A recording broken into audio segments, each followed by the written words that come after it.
ਇੱਕ ਓੰਕਾਰ ਸਤਿਗੁਰ ਪ੍ਰਸਾਦਿ। ਸ੍ਰੀ ਵਾਹਿਗੁਰੂ ਜੀ ਕੀ ਫਤਿਹ। ਸ੍ਰੀ ਮੁਖਵਾਕ ਪਾਤਸ਼ਾਹੀ ਦਸਵੀਂ। ਵਾਹਿਗੁਰੂ ਜੀ ਕਾ ਖਾਲਸਾ ਵਾਹਿਗੁਰੂ ਜੀ ਕੀ ਫਤਿਹ।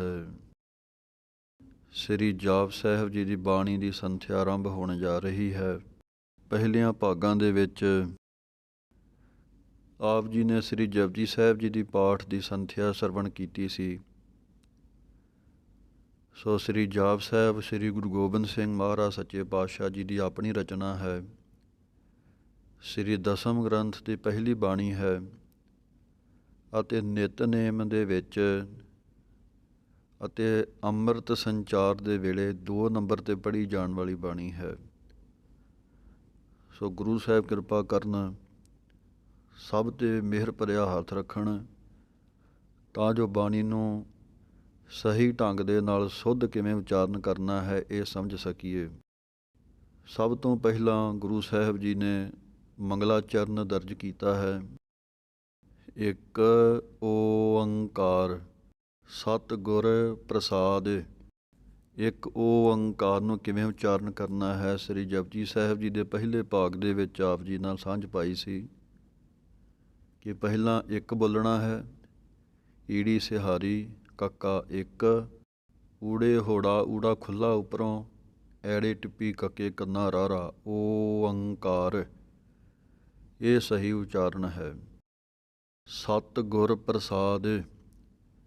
ਸਤ ਜਿਹੜਾ ਸ਼ਬਦ ਹੈ ਇਹ ਕੱਸ ਕੇ ਬੋਲਣਾ ਹੈ ਅਤੇ ਗੁਰ ਵੀ ਨਾਲ ਹੀ ਬੋਲਣਾ ਹੈ। ਸਤਿਗੁਰ ਪ੍ਰਸਾਦ। ਪ੍ਰਸਾਦ ਦੇ ਵਿੱਚ ਆਪਾਂ ਕੀ ਕਰਦੇ ਹਾਂ, ਇੱਕ ਤਾਂ ਬਿੰਦੀ ਕੋਲੋਂ ਲਾ ਦਿੰਦੇ ਹਾਂ, ਪ੍ਰਸ਼ਾਦ ਕਹਿ ਦਿੰਦੇ ਹਾਂ, ਅਤੇ ਦੂਸਰਾ ਕਈ ਵਾਰੀ ਰਾਰਾ ਪੂਰਾ ਲਾ ਦਿੰਦੇ ਹਾਂ, ਪ੍ਰਸਾਦ। ਲੇਕਿਨ ਸਸੇ ਦੇ ਨਾਲ ਬੋਲਣਾ ਹੈ ਬਿਨਾਂ ਬਿੰਦੀ ਤੋਂ, ਅਤੇ ਦੂਸਰਾ ਧਿਆਨ ਰੱਖਣਾ ਹੈ ਪੈਰ ਦੇ ਵਿੱਚ ਰਾਰਾ ਹੈ, ਪ੍ਰਸਾਦ।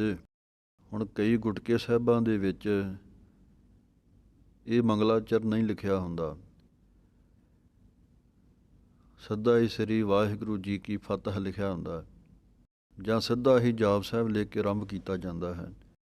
ਉਸੇ ਗੁਟਕਾ ਸਾਹਿਬ ਪੋਥੀ ਤੋਂ ਪਾਠ ਕਰੋ ਜਿਹਦੇ ਵਿੱਚ ਇਹ ਮੰਗਲਾਚਰਨ ਸੁੱਧ ਪਹਿਲੇ ਨੰਬਰ 'ਤੇ ਆਵੇ, ਅਤੇ ਦੂਸਰਾ ਮੰਗਲਾਚਰਨ ਜੋ ਆਉਂਦਾ ਹੈ ਉਹ ਹੈ ਸ੍ਰੀ ਵਾਹਿਗੁਰੂ ਜੀ ਕੀ ਫਤਿਹ।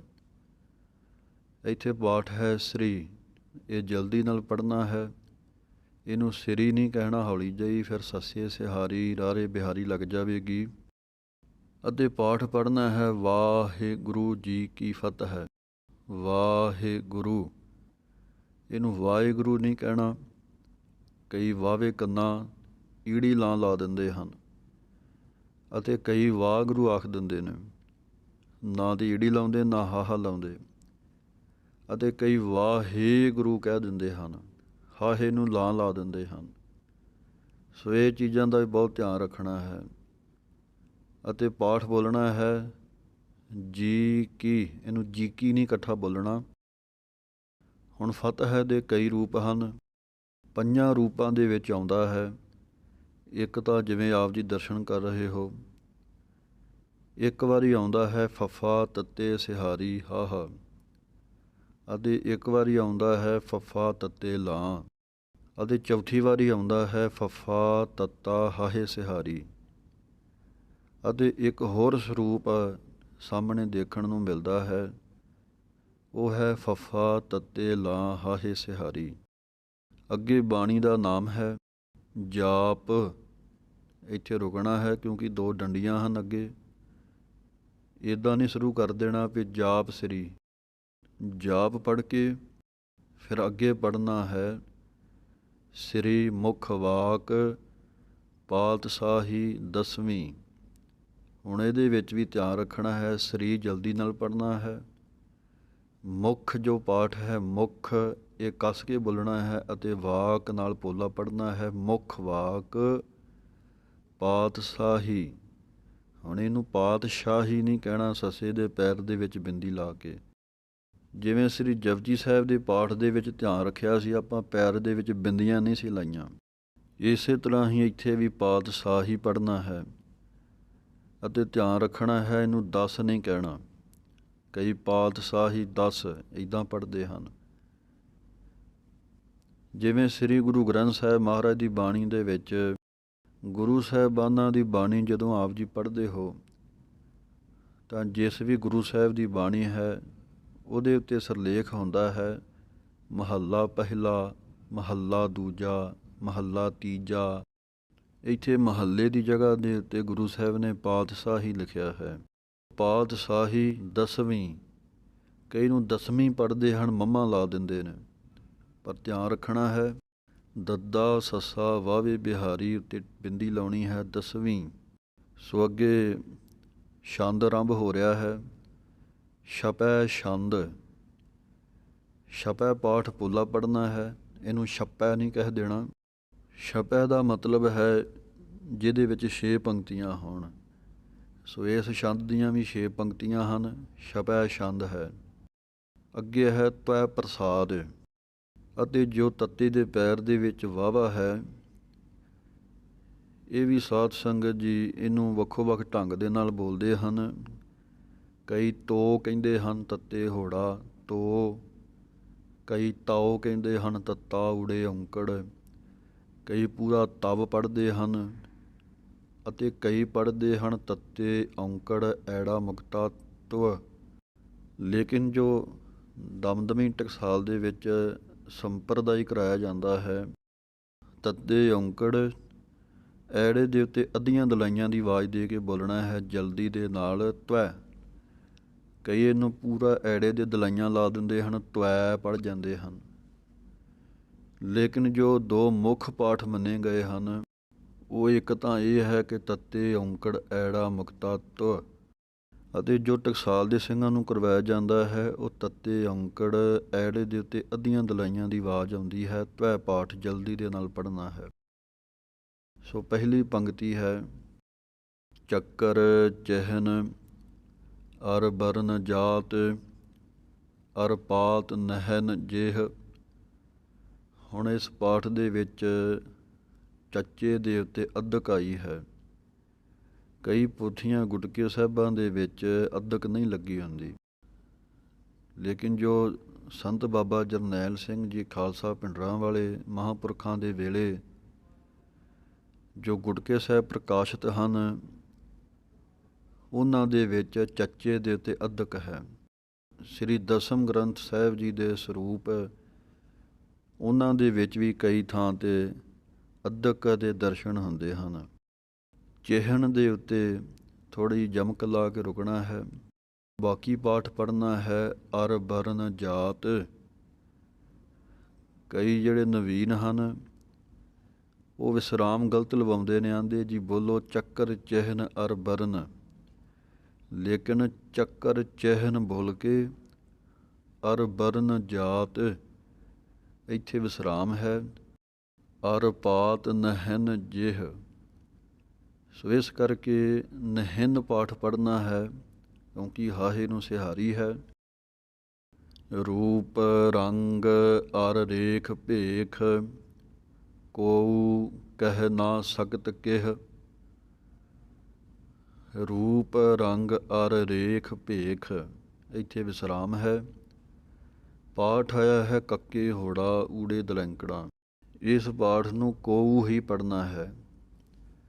ਇੱਥੇ ਹੀ ਥੋੜ੍ਹੀ ਜਿਹੀ ਜਮਕ ਲਗਾ ਕੇ ਕਹਿ ਨਾ ਸਕਤ ਕਿਹ, ਇਸ ਪਾਠ ਨੂੰ ਇੱਦਾਂ ਪੜ੍ਹਨਾ ਹੈ ਕਿਹ ਲੰਮਾ ਨਹੀਂ ਪੜ੍ਹ ਦੇਣਾ, ਹਾਹੇ ਲਾਂ ਨਹੀਂ ਲਾਉਣੀ। ਕਿਹ, ਇਹ, ਜਿਹ, ਤਿਹ, ਇਹ ਸਾਰੇ ਹੀ ਪਾਠ ਇਸੇ ਤਰ੍ਹਾਂ ਹੀ ਆਉਣਗੇ।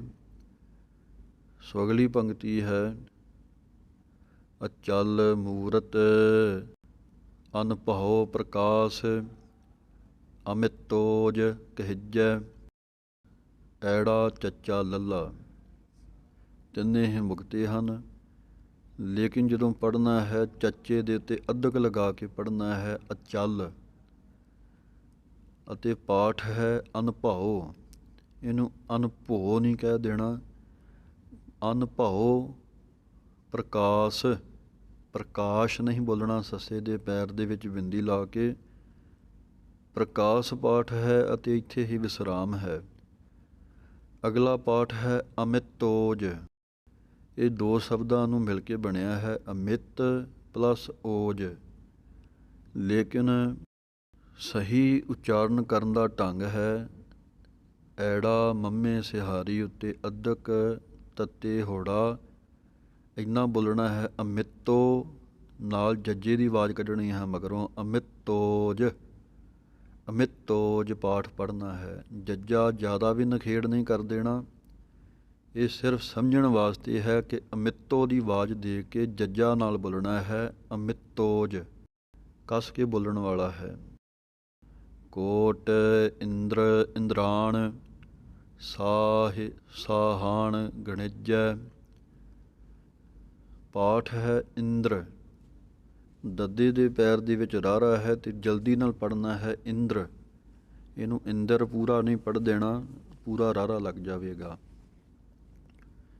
ਇੰਦਰ ਇੰਦਰਾਣ, ਇੱਥੇ ਵਿਸਰਾਮ ਹੈ।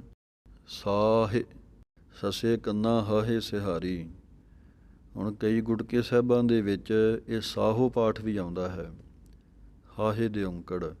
ਲੇਕਿਨ ਸ਼ੁੱਧ ਸਰੂਪ ਪਾਠ ਸੱਸੇ ਕੰਨਾ ਹਾਹੇ ਸਿਹਾਰੀ ਦੇ ਨਾਲ ਹੀ ਹੈ। ਪਾਠ ਪੜ੍ਹਨਾ ਹੈ ਸਾਹਾਣ, ਸੱਸੇ ਦੇ ਕੰਨੇ ਦੀ ਆਵਾਜ਼ ਆਉਣੀ ਚਾਹੀਦੀ ਹੈ। ਗਣਿਜੈ, ਅਣਾਣੇ ਦੇ ਨਾਲ ਬੋਲਣਾ ਹੈ।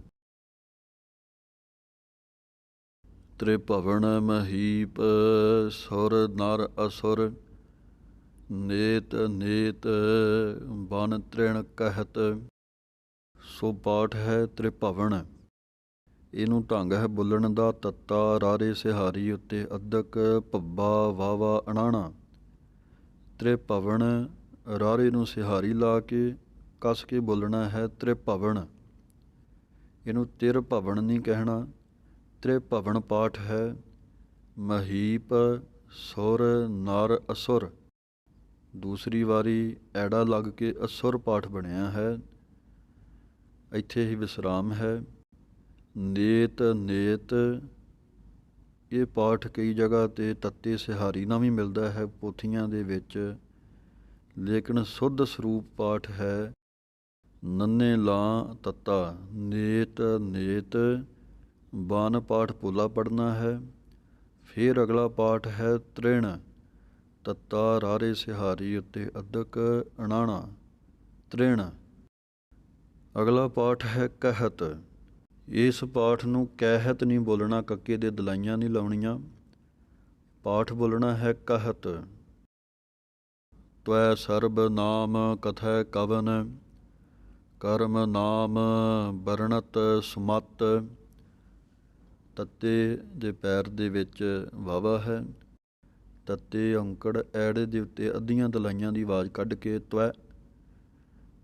ਸਰਬ ਨਾਮ ਕਥੈ ਕਵਨ, ਕਥੈ ਪਾਠ ਪੋਲਾ ਪੜ੍ਹਨਾ ਹੈ। ਕਈ ਆਂਦੇ ਨੇ ਜੀ ਅੱਧਕ ਲਾ ਕੇ ਕਥੈ ਪੜ੍ਹੋ, ਮਾਤਰਾਵਾਂ ਪੂਰੀਆਂ ਕਰਨੀਆਂ ਹਨ, ਲੇਕਿਨ ਮਾਤਰਾਵਾਂ ਘੱਟ ਵੱਧ ਵੀ ਆਉਂਦੀਆਂ ਹਨ। ਇਸ ਕਰਕੇ ਪਾਠ ਜੋ ਕਰਵਾਇਆ ਹੈ ਸੰਪਰਦਾਈ, ਉਹ ਕਥਾ ਹੈ, ਪੋਲਾ ਪੜ੍ਹਨਾ ਹੈ। ਕਵਨ ਦੇ ਉੱਤੇ ਵਿਸਰਾਮ ਹੈ। ਕਰਮ ਨਾਮ ਵਰਣਤ ਸੁਮਤ, ਵਰਣਤ ਬੱਬਾ ਰਾਰਾ ਅਣਾਣਾ ਤੱਤਾ। ਹੁਣ ਇਹ ਪਾਠ ਕਈ ਪੋਥੀਆਂ ਦੇ ਵਿੱਚ ਨੰਨੇ ਦੇ ਨਾਲ ਵੀ ਆਇਆ ਹੈ, ਲੇਕਿਨ ਸ਼ੁੱਧ ਪਾਠ ਅਣਾਣੇ ਦੇ ਨਾਲ ਹੈ ਅਤੇ ਪੜ੍ਹਨਾ ਇਸ ਤਰ੍ਹਾਂ ਹੈ ਵਰਣਤ। ਇਹਨੂੰ ਵਰਣਤ ਨਹੀਂ ਬੋਲ ਦੇਣਾ। ਸੋ ਅਗਲਾ ਪਾਠ ਹੈ ਸੁਮਤ। ਸੱਸੇ ਔਂਕੜ ਮੰਮੇ ਦੇ ਉੱਤੇ ਅੱਧਕ ਲਗਾ ਕੇ ਬੋਲਣਾ ਹੈ ਸੁਮਤ। ਇਹ ਜੋ ਢੰਗ ਦੱਸਿਆ ਜਾ ਰਿਹਾ ਹੈ ਸਾਧ ਸੰਗਤ ਜੀ, ਇਹ ਸਮਝਣ ਵਾਸਤੇ ਹੈ। ਪੈਨ ਜਾਂ ਪੈਨਸਲ ਦੇ ਨਾਲ ਗੁਟਕੇ ਸਾਹਿਬ ਦੇ ਉੱਤੇ ਲਿਖਣ ਨਹੀਂ ਲੱਗ ਜਾਣਾ। ਸਿਰਫ ਇੱਕ ਸਮਝਣ ਦੇ ਲਈ ਹੈ ਵੀ ਪਾਠ ਦਾ ਉਚਾਰਨ ਕਿਵੇਂ ਹੋ ਸਕਦਾ ਹੈ। ਸੋ ਇਸ ਕਰਕੇ ਇਹਨੂੰ ਪੜ੍ਹਨਾ ਹੈ ਸੁਮਤ। ਤੈ ਸਰਬ ਨਾਮ ਕਥੈ ਕਵਨ, ਕਰਮ ਨਾਮ ਵਰਣਤ ਸੁਮਤ। ਵਾਹਿਗੁਰੂ ਜੀ ਕਾ ਖਾਲਸਾ, ਵਾਹਿਗੁਰੂ ਜੀ ਕੀ ਫਤਿਹ।